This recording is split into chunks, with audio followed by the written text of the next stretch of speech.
नमस्कार, आप देख रहे हैं दैनिक ट्रिब्यून और मैं हूं भगवत सिंह। आज हम आए हैं सेक्टर 46 के धन्वंतरी कॉलेज एंड हॉस्पिटल में।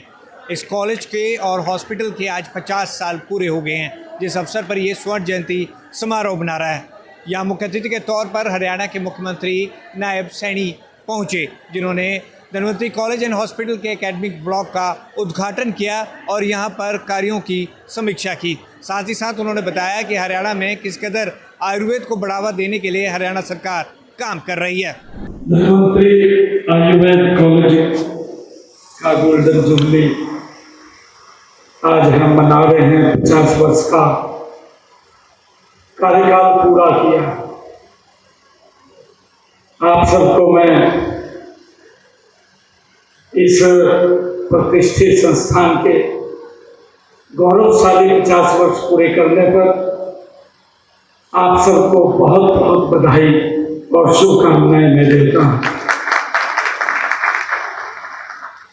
इसके साथ एक और बधाई विशेष तौर से जुड़ रही है।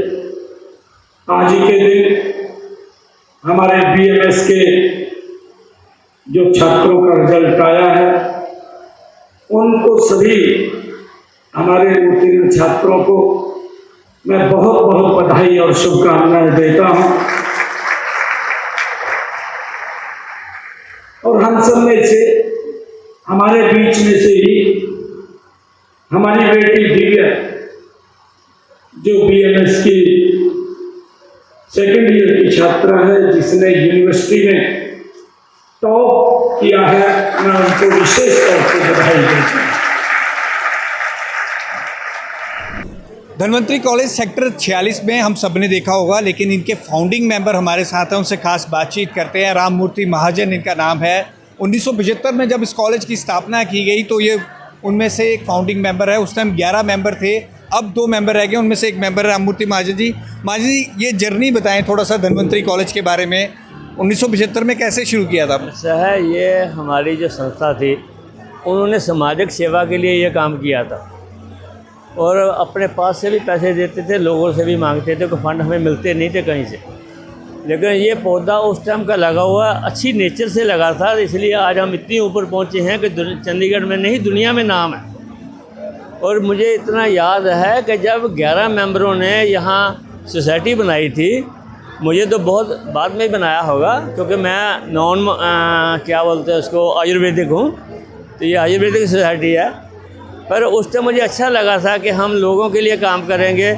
आज वो बात नहीं, अब प्रोफेशनल हो गया है, कमाई बहुत हो रही है, और गरीबों के लिए, दूसरों के लिए मेरे हिसाब से यहाँ पर जो फीस ली जा रही है टेस्टिंग की, बहुत कम होनी चाहिए, ये बहुत ज़्यादा है।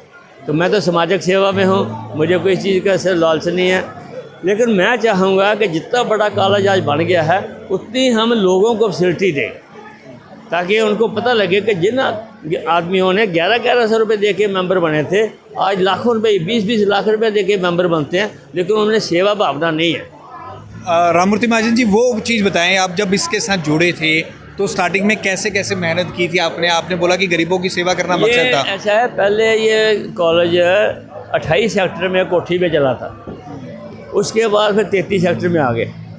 तो हमारी अप्रोच लड़ गई, हमने पैसे ले लिए, जो एडमिनिस्ट्रेशन से ज़मीन ले ली, कुछ सालों बाद साथ में और ज़मीन थी वो भी ले ली। अब ये जितना ये कॉलेज बना हुआ है, पहला विंग मेरा बनाया हुआ है। उस टाइम किसी सज्जन ने कमीशन खा ली, मैंने रिज़ाइन कर दिया बस। फिर उसके बाद मैंने कॉलेज का काम नहीं किया। कोई मेंबर हूँ, लेकिन मेरी अपनी कॉन्शियस है, मैं उसको नहीं बेचना चाहता। अच्छा, अब 2 मेंबर रह गए, उस टाइम 11 थे, अब कौन कौन है? एक तो आप हैं, मैं हूँ, एक निर्मल पाटिया है, आजकल अपनी बेटी के पास अमेरिका गई हुई है। राममूर्ति महाजन जी, एक चीज़ बताएं, जब आपने शुरू किया था तो कैसे आपने ये स्टार्ट किया था? क्योंकि फाइनेंशियल चीज़ भी चाहिए होती है उसके लिए, तो उस टाइम कैसे स्टार्ट किया था ये? मतलब कैसे बीज इतना बड़ा? उसमें ऐसा था कि हमने कोठी किराए पे ली थी, 1100 रुपये हमने दिया था। फिर भी ज़रूरत होती थी, आपस में भी थोड़े पैसे डाल लेते थे, हम लोगों से भी मांग लेते थे। तो ये लोगों की डोनेशन से ही बना हुआ कॉलेज। अच्छा,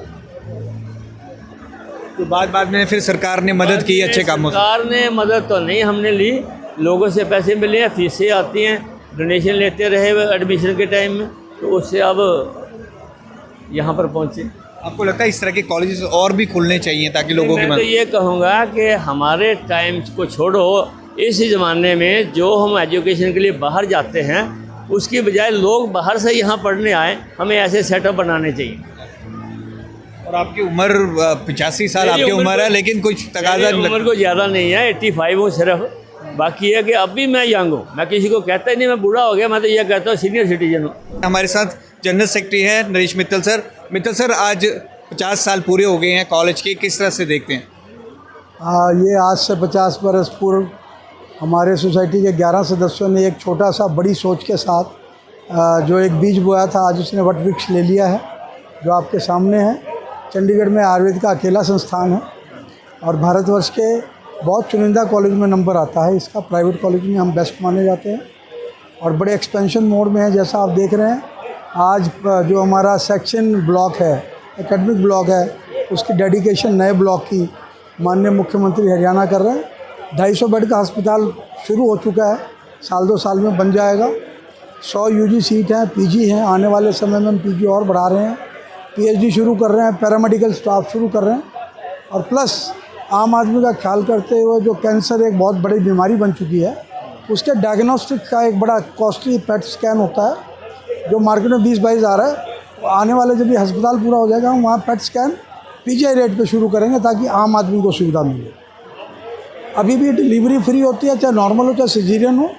नीको बड़े कम रेट पे होता है, वैक्सीनेशन फ्री है। तो हमने बहुत सारी चीज़ें चंडीगढ़ में, टीबी मरीजों का खाना, तो समाज की जो हमारे फाउंडर मेंबर थे उनकी जो एक सोच थी वो आज समाज को फल देने वाली वो हो चुकी है। और पिछले पर्टिकुलरली कोविड के बाद जब कोविड सेंटर बने, उसके बाद इस कॉलेज ने एकदम फ्लाइट दी और भारत सरकार ने हमें उसको देखते 10 करोड़ रुपए की ग्रांट दी है, जिसमें हम centre of excellence for spine management of Ayurveda बना रहे हैं। उसका 1 साल पूरा हो चुका है, 1.5 साल में प्रोजेक्ट कंप्लीट हो जाएगा। उसकी जो भी R&D है वो ग्लोबल लेवल की हो रही है और वो जो प्रोडक्ट बनेगी उस पर हमारा और भारत सरकार का पेटेंट है, जो विश्व भर में, देश भर में लोगों के काम है। सर, आपने बोला कि ये चंडीगढ़ का इकलौता संस्थान है, मैं मानता हूँ इस बात को। और कोविड के बाद आयुर्वेदिक में जिस तरह से लोगों का विश्वास बढ़ा है, आपको लगता है कि और भी खुलने चाहिए, इस तरह के और एक्सपेंशन भी होना चाहिए? डेफिनेटली होना चाहिए। भारत सरकार इस पर लगी है। कोविड से पहले लगभग 200-250 कॉलेज थे, आज 600 हो गए हैं और आने वाले वक्त मल्टीपल संख्या हो रही है। तो अच्छी बात है, तभी लोगों को फ़ायदा होगा। सर, पंचकुला में भी एक NIA का खुला हुआ है आयुर्वेदिक का सेंटर, और हरियाणा के मुख्यमंत्री भी आ रहे हैं नैब सैनी। कुछ आप गुजारिश भी करने वाले और प्रोग्राम के बारे में थोड़ा सा? हम तो यही गुजारिश करने वाले हैं उनको कि आयुर्वेद की उन्नति हो, लोगों के एम्प्लॉयमेंट मिले। और एक भारत सरकार की सोच ये है कि गाँव में डॉक्टर नहीं जाते जो MBBS हैं, तो BMS वालों को एक ट्रेनिंग मॉड्यूल दिया जाए और MBBS वालों को आयुर्वेद मॉड्यूल दिया जाए और लोगों को गांव का जो आम आदमी है उस तक हेल्थ सर्विसेज पहुंचे, जो अभी बेसिकली केमिस्ट या क्वैक चला रहे हैं। तो भारत सरकार का ऐसा प्लान है। हमें आशा है कि साल 2 साल में ये जो भारत सरकार की एफर्ट है ये ग्राउंड लेवल तक पहुंच जाएगी और आम आदमी को हेल्थ केयर मिलेगी, क्वालिफाइड आदमी।